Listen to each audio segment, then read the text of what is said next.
समझा दिया कि अमेरिका ईरान के बीच समझौते की उम्मीद बढ़ी है, जिसकी वजह से क्रूड क्रैश हुआ है और गोल्ड सिल्वर में हम लोग आज के सेशन में बढ़त देखने को मिल रहे।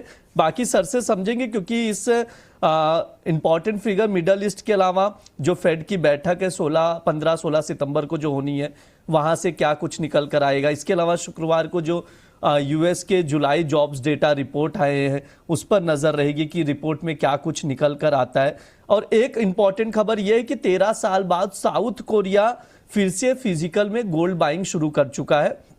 दुनिया यहां पर ये एक पॉजिटिव साइन है, क्योंकि सेंट्रल बैंक्स की बाइंग की वजह से गोल्ड के प्राइजेस को सपोर्ट मिलता है।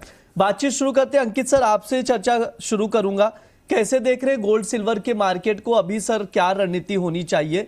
क्या यहां से तेजी कंटिन्यू रहेगी या फिर प्रॉफिट बुकिंग आ सकती है? गुड मॉर्निंग ब्रिज जी। अगर यहाँ पे मार्केट की बात करें तो मार्केट में आपको याद है, लगातार मैं एक ही चीज बोल रहा था, जब तक चांदी 2,13,000 नहीं तोड़ रही है तब तक आप 2,17,000 2,18,000 के बीच में खरीदारी करके चलिए। वहीं अगर गोल्ड की बात करें तो 1,42,500 1,43,000 पे लगातार मैं एक ही चीज बोल रहा था, गोल्ड बाय करके चल सकते हैं। अभी भी मेरा मानना है कि गोल्ड ट्रेंड पॉजिटिव रहने वाला है, सिल्वर का जो ट्रेंड है पॉजिटिव रहने वाला है। आने वाले टाइम में आप 65 से $68 चांदी में और समवेयर अराउंड $4250 तक आप गोल्ड के अंदर देख पाएंगे। लेकिन आज का थोड़ा सा घंटी आस्ते। जी sir, please continue.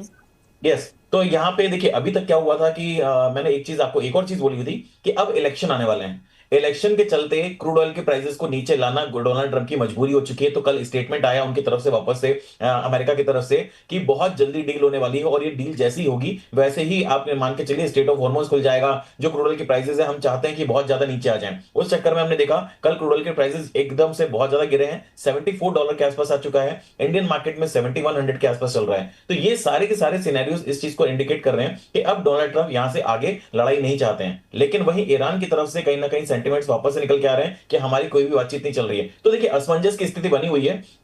Donald Trump ने पहले भी बोला हुआ है कि अगर ये डील फाइनल नहीं होती तो हम और ज्यादा अटैक करेंगे। अब कितना ज्यादा और अटैक करेंगे तो भविष्य बताएगा, लेकिन अभी जो स्थिति बन रही है वहां पे तनातनी तो देखिए बनी रहेगी। लेकिन अब डोनाल्ड ट्रंप की तरफ से एस्केलेशंस की जो बातें हो रही थी वो मुझे अभी लगता है कि कुछ समय के लिए आपको देखने को नहीं मिलेंगी। हो सकता है शॉर्ट टर्म में एक क्रूड ऑयल के प्राइसेस वापस ऊपर चले जाए किसी न्यूज की वजह से, लेकिन ट्रेंड क्रूड ऑयल का नेगेटिव रहेगा और गोल्ड एंड सिल्वर का पॉजिटिव बना रहेगा। लेकिन मैं इंटरडे प्रोस्पेक्ट्स के हिसाब से अगर बोलूं तो यहां पे मुझे लग रहा है कि गोल्ड के अंदर 3,140 से $4,140 से $4,170 का मेजर रेजिस्टेंस जोन है।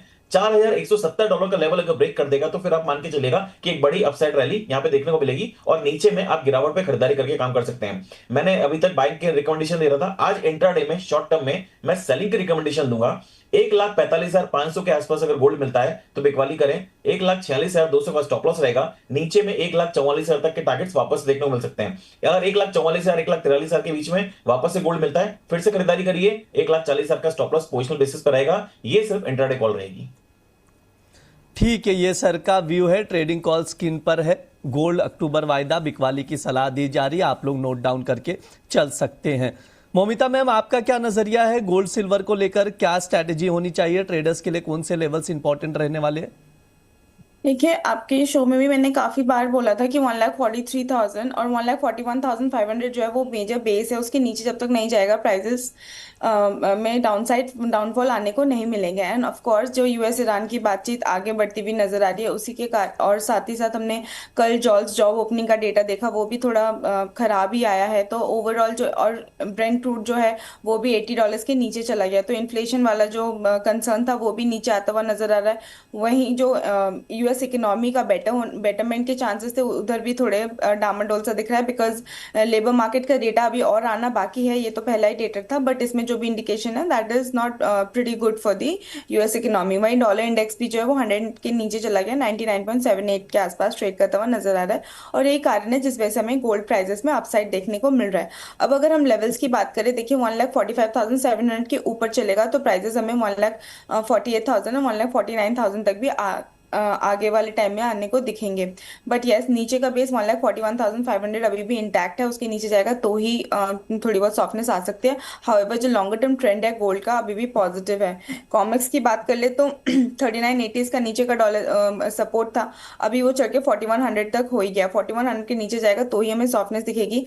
ऊपर के साइड $4150 के ऊपर चलेगा तो हमें 4170 एंड देन $4200 तक भी दिखने को मिल सकता है गोल्ड में। तो गोल्ड ओवरऑल जो ट्रेंड है अब पॉजिटिव की तरफ जाता जा रहा है। फैक्टर्स भी उसका सपोर्टिव है तो वो लेवल पॉजिटिव ही लगेगा। अभी हम जो लॉन्ग टर्म में एक हम बाई का ही कॉल देना चाहिए, अक्टूबर बाई कर सकते हैं 1,43,500 में, थोड़ा डिप पे बाई करेंगे। स्टॉप लॉस 1,41,500 का रहेगा एंड टारगेट आपका 1,47,500 1,49,000 रहेगा। ठीक है, ये मैम की ओर से कॉल दिया जा रहा है, गोल्ड में खरीदारी की सलाह दी जा रही है। ध्यान रहे पोजिशनल कॉल है तो उसके अकॉर्डिंग आप लोग गोल्ड को ऑब्जर्व करके चल सकते हैं। ट्रेडिंग कॉल स्क्रीन पर है, नोट डाउन करके चलिए। अंकित सर एक बार सिल्वर पर व्यू दे दीजिए। सिल्वर क्या यहाँ से $65 के करीब जाता हुआ दिखाई देगा? मतलब यहाँ से हम तेजी देख पाएंगे $65 तक सिल्वर में? यस बिल्कुल, मेरे को लग रहा है कि सिल्वर के अंदर आप तेजी देख पाएंगे और 65 और $68 तक के मेरे टारगेट्स हैं, तो $68 कहीं ना कहीं टच करता हुआ नजर आएगा। इंडियन मार्केट की अगर बात करें तो मुझे लगता है कि अब यहाँ से सिल्वर के अंदर 2,10,000 का लेवल जो है वो ब्रेक करना काफी मुश्किल रहेगा। और जिस तरह से यहाँ पे अभी सस्टेनेबिलिटी चल रही है तो एक रेजिस्टेंस है यहाँ पे 2,25,500 2,25,500 के ऊपर अगर वीकली क्लोजिंग देते जाता है तो फिर आप मान के चलेगा कि बहुत जल्दी आपको आने वाले टाइम में 2,55,000 तक के टारगेट्स यहाँ पे देखने को मिलेंगे। तो ये सिनेरियो सेम रहने वाला है $68 चांदी के अंदर, और M6 के अंदर बात करें तो 2,55,000 तक के टारगेट्स देखने को मिल सकते हैं। अगर आज की या फिर वीकली क्लोजिंग मैं बोलूं तो वीकली क्लोजिंग इसके अंदर बहुत इंपॉर्टेंट है। 2,25,500 के ऊपर अगर वीकली क्लोजिंग आती है तो फिर कंटिन्यू रैली रहेगी। अंकित सर 2-3 सवाल आ रहे हैं, एक साथ जवाब दे दीजिएगा। पहला तो मनोज मित्तल जी का सवाल है और राजीव मित्तल जी का भी वही सवाल है। 2,28,000 पर सिल्वर बाय करके रखे हैं, क्या किया जाए सर? 2,24,000 का भाव चल रहा है अभी। देखिए आपने इतना पेशेंस रखा हुआ है तो मुझे लगता है कि आप 2,10,000 का स्टॉप लॉस लगा के आप इसको होल्ड करिए, और मुझे लगता है कि ट्रेंड इसका पॉजिटिव रहने वाला है। ट्रेंड पॉजिटिव रहना है तो यहाँ पर स्टॉप लॉस लगाकर आप लोग होल्ड करके चल सकते हैं। सर एक चीज और बता दीजिएगा, सोनू जी पूछ रहे हैं कि अंकित सर प्लीज ये बताइए हाजिर में किस भाव पर खरीदारी करना चाहिए गोल्ड को?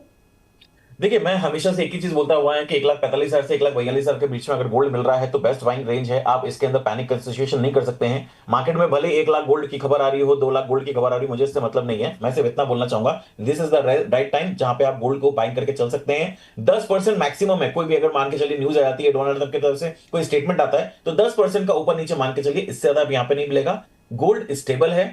ओवरऑल सिचुएशन अगर देखे जाए तो यूएस की इतनी अच्छी नहीं है, लेकिन अगर रेट कट वाली बात आती है आने वाले टाइम में, जिस तरह से क्रूड ऑयल प्राइसेस दबा के चल रहे हैं, हमें पता है कि इलेक्शन आने वाले हैं। इलेक्शन से पहले क्रूड ऑयल के प्राइसेस को बढ़ाना काफी रिस्की रहेगा डोनाल्ड ट्रंप के लिए। और डोनाल्ड ट्रंप कभी नहीं चाहेंगे कि इन्फ्लेशन बढ़े, वो कभी नहीं चाहेंगे कि इंटरेस्ट रेट बढ़े, वो यही चाहेंगे कि इंटरेस्ट रेट कम हो ताकि मार्केट में जो यूएस के जो सिटीजन हैं उनको थोड़ी सी राहत मिल सके। तो इसी कारण से मुझे लग रहा है कि अभी यहाँ पे कोई बहुत बड़ा चेंजेस देखने को नहीं मिलेगा, इसलिए गोल्ड प्राइसेस यहाँ पे सपोर्टिव रहेंगे और आने वाले टाइम में आपको तेजी का रुझान बनता हुआ नजर आएगा। मैम आपका क्या नजरिया रहेगा चांदी को लेकर? क्या चांदी में अपॉर्चुनिटी है अभी ट्रेडर्स के लिए, या थोड़ा सा अभी अवॉइड करके चलें? नहीं, चांदी में देखिए अपॉर्चुनिटी तो ऑफ कोर्स है। गोल्ड और सिल्वर में मैं दोनों में ही बोलती हूँ कि जब भी थोड़ा बहुत डिप आता है तो अपॉर्चुनिटी होती है, और इसमें भी हमने अच्छा खासा भी पीछे भी लोज लगते हुए देखे थे। ऑलमोस्ट 2,12,000 तक भी गया था प्राइजेस। अगर हम पर्टिकुलर डेट की बात करें तो 24 जून को ही गया था।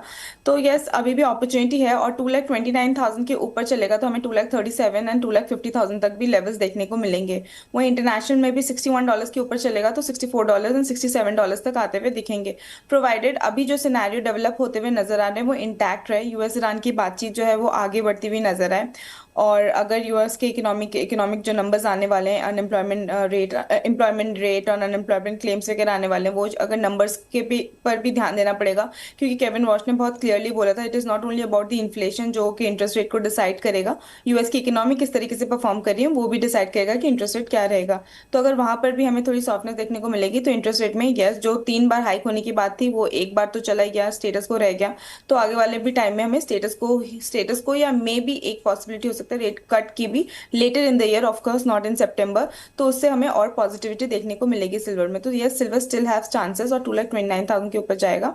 तो जैसे कि मैंने बोला 2,37,000 to 2,57,000 एंड सिल्वर MCX में कॉमेक्स में हमें $64 and towards the level of $67 तक भी दिखने को मिलेंगे। अंकित सर आपके लिए कमेंट आ रहा है, किशोर जी का कह रहे हैं कि कल से और आज सुबह तक लगातार अंकित सर की वजह से लाव माल हो चुका है, कॉपर में, चांदी में, सब में लाव माल। और मेरे गुरुदेव अंकित सर को मेरा प्रणाम बोलिए और शुक्रिया बोल दीजिए, धन्यवाद बोल दीजिए। किशोर जी का मैसेज था, आप तक मैंने पहुंचा दिया। अंकित सर एक सवाल आ रहा है पारस जी का। गुड मॉर्निंग सर, एक लॉट सिल्वर मिनी 2,20,000 पर सेल करके रखे हैं, क्या करें, आपसे राय जानना चाह रहे हैं। इसके अलावा गोल्ड मिनी भी सर सेल है 1,43,337 पर, क्या किया जाए सर? गोल्ड सिल्वर दोनों शॉर्ट करके बैठे हैं यहाँ पर, हालांकि मिनी है 2,20 पर सिल्वर और 1,43 के करीब गोल्ड।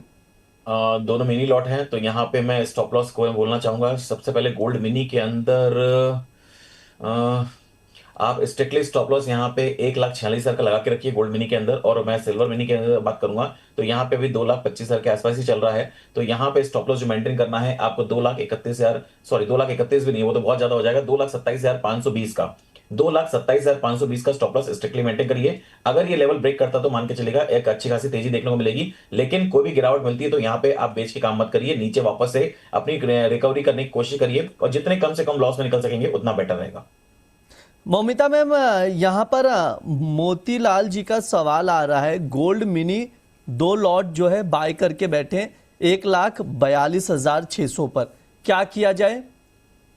होल्ड करके रख सकते हैं 1,41,500 का स्टॉप लॉस लगा के, एंड ही कैन होल्ड। और रादर अभी तो वो प्रॉफिट में ही है, 1,45,500 तो चल ही रहा है, तो 1,46,000 तक आए तो उनको स्क्वायर ऑफ कर सकते हैं एक बार को। अंकित सर 729 करके ऑफिशियल करके एक यूजर आईडी, उनका सवाल है कि ईयर एंड गोल्ड और सिल्वर का टारगेट क्या लेके चल रहे हैं, मतलब साल के अंत तक गोल्ड सिल्वर किस भाव के करीब दिखाई दे सकता है, किस रेंज में? देखिए, जिस हिसाब से मुझे लग रहा है कि कंडीशंस डेवलप हो रही हैं और इलेक्शन मिड टर्म इलेक्शन भी है यूएस के अंदर, तो मुझे लगता है कि गोल्ड के प्राइसेस समवेयर अराउंड 1,52,000 के आसपास रहने चाहिए। और अगर ये एग्रेसिव, अगर मैं टारगेट दूं, ये तो मेरा डिफेंसिव टारगेट है, अगर एग्रेसिव की बात करूं तो 1,60,000 के आसपास ईयर एंड के टाइम पे गोल्ड रहना चाहिए। ठीक है, ये अंकित सर की राय है, तो उसके अकॉर्डिंग आप देखकर चल सकते हैं। अंकित सर, गोल्ड को लेकर किशोर जी का एक सवाल भी है, कह रहे हैं 1 किलो गोल्ड बाय करके रखा है 1,44,250 पर, अक्टूबर कॉन्ट्रैक्ट में वो प्रॉफिट में भी है, पूछ रहे प्रॉफिट बुक किया जाए या बने रहे? नहीं, एक बार पार्ट प्रॉफिट बुक करना चाहिए, उसके बाद स्टॉप लॉस का कॉस्ट का लगा लीजिए, आगे ऐसे कंटिन्यू रखिए। और मैं यहाँ पे फिर बोल रहा हूँ कि 1,46,200 का एक रेजिस्टेंस है, अगर वो ब्रेक करता है तो फिर एक क्लियर कंडीशन हो जाएगी कि आप तेजी का इसके अंदर कंटिन्यू रहना है। फिर कोई भी डिप मिलता है 1,39,000 का स्टॉप लॉस लगा के आप इसको होल्ड कर सकते हैं। मैम, यहाँ पर मनदीप जी का सवाल आ रहा है, सिल्वर सेल किया हुआ है 2,19,300 पर, क्या किया जाए? लॉस में है। हाँ, तो इट इज, अगर ये 2,25,000 के ऊपर चला जाता है, 2,27,000 के ऊपर चला जाता है, तो हमें और तेजी देखने को मिलेगी। तो इट इज बेटर कि वो पोजीशन स्क्वायर ऑफ कर दे, जैसे भी थोड़ा सा भी डिप मिलता है 2,19,000 के आसपास आता है तो वो डिप मिलता है, उसमें वो स्क्वायर ऑफ कर ले। ठीक है, यहाँ पर जयराम सिन्हा जी का भी सवाल आ रहा है, अंकित सर, सिल्वर मिनी 2,45,000 पर बाय है, क्या किया जाए सर? सर टाइम लगेगा लेकिन रेट्स आ जाएंगे। ठीक है, टाइम लगेगा लेकिन बने रहे sir stop loss. Stop loss तो देखिए 2,10,000 का ही है, उसके अंदर कोई भी चेंजेस नहीं कर सकते हैं। थोड़ा सपोर्टिव रहेगा 2,13,000 का, 2,13,000 2,10,000 कोई मायने रखता है क्योंकि इतनी लेवल पे है। तो 2,10,000 के नीचे का स्टॉप लॉस लगाइए, आप कुछ अच्छी होल्ड करिए। इस बार एक्सपेक्टेशन है कि 2,10,000 के टारगेट लेकर रखेंगे, तो आप अपनी पोजीशन रिस्क बाहर करने की कोशिश जरूर करिए। अंकित सर, किशोर जी का एक सवाल भी था, सिल्वर को लेकर भी सवाल है, 2 लॉट सिल्वर बाय है 2,15,000 पर, 1 लॉट का प्रॉफिट बुक कर लिया, लॉक कर लिया है, और 1 लॉट एज इट इज बने हुए, पूछ रहे हैं वो भी प्रॉफिट बुक कर लिया जाए या बने रहे? पड़े रहने दीजिए 2,10,000 का स्टॉप लॉस लगा के छोड़ दीजिए। ठीक है, बने रहने की सलाह दी जा रही है, तो उसके अकॉर्डिंग आप देखकर चल सकते हैं। मैम, एक शॉर्ट व्यू दे दीजिए 30 सेकंड में, जिसको भी गोल्ड ज्वेलरी खरीदना हो या ETF बाय करना हो तो ये लेवल पे बाय करना चाहिए। तो देखिए, अभी पीछे बहुत अच्छे लेवल्स आए थे जो थोड़े डिप्स मिले थे, तो वहाँ पे ऑफ कोर्स जो ज्वेलरी या ETF हो वहाँ पे बाय करना चाहिए था। अभी भी जो लेवल्स हैं वो तेजी तो दिखा रहा है, तो ये भी लेवल्स सही लेवल्स हैं, बट पूरा पोजीशन यहाँ बनाने की जरूरत नहीं है। ETF में भी आप स्टैगर्ड बाइंग कर सकते हैं, इसके बाद भी जब भी थोड़ा एक प्रॉफिट बुकिंग या थोड़ा सा डिप आएगा वहाँ पे दोबारा एंटर कर सकते हैं। ठीक है, ये नजरिया है, तो उसके अकॉर्डिंग आप लोग इन्वेस्टमेंट के लिहाज से देखकर चल सकते हैं, स्ट्रैटेजी बनाकर।